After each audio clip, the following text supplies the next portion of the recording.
card ng AXA GHA. Alam niyo ba ang ibig sabihin ng GHA? Global Health Access. O, diba? So, Global Health Access, ma-access mo ang health globally. O, diba? Hindi lang sa Pilipinas. At alam niyo ba dito sa Pilipinas, ha? Hindi lang yung mga private hospitals yung pwede ninyong paggamitan ng card na yan. You can also use that card sa mga malalaking hospitals. Yung mga premium, yung mga most top hospitals in the Philippines. Like St. Luke's Global City, The Fort.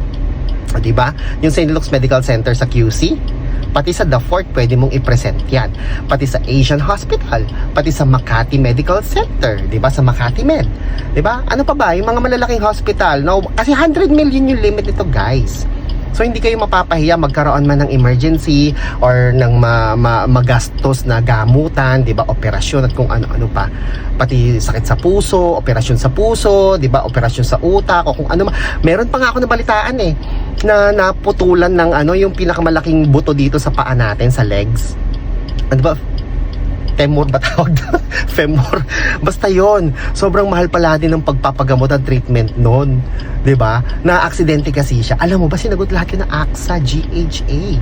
'Di ba si Nicole Ala nga, yung DJ sa Love Radio, yung anak niya nagkaroon ng viral encephalitis. At ang laki ng bill nila sa St. Luke's Global Center. Ay, sa St. Luke's Global City, ang mahal ng bill nila umabot ng 3 million. 2 point plus something million. At alam niyo ba, sinagot lahat yon ng GHA, ng AXA Philippines. Sobrang ganda talaga ng AXA GHA. Noon ko pa gusto talaga yung AXA GHA na yan, ha. Kasi hindi naman natin alam kung kailan tayo magkakasakit o kung magkakasakit ba tayo at kung magkasakit ba tayo. Hindi natin alam, promise.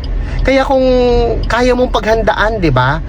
Why not? Paghandaan niyo na po, mga kaibigan, ng AXA GHA. Kung kaya niyong mag-avail ng plan na to, mag-avail na po kayo. Sabi nga nila, it's better to have it and don't need it rather than needing it and not having it.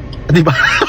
Paano nga ba? Yung pa-comment down below nga, yung mas maganda daw na hindi mo siya kailanganin pero meron ka, kesa kailanganin mo siya tapos wala ka. O, diba? So, yun lang naman, mga kaibigan. If you want to know more about this kind of plan ng AXA GHA Global Health Access in partnership with MaxiCare, just send a message to me. PM nyo po ako para ma-assist ko kayo paano magkaroon ng AXA GHA na merong 100 million benefit limit annually and guaranteed renewable, magagamit until age 100, ha? Until age 100, mga kaibigan. Avail na kayo niyan.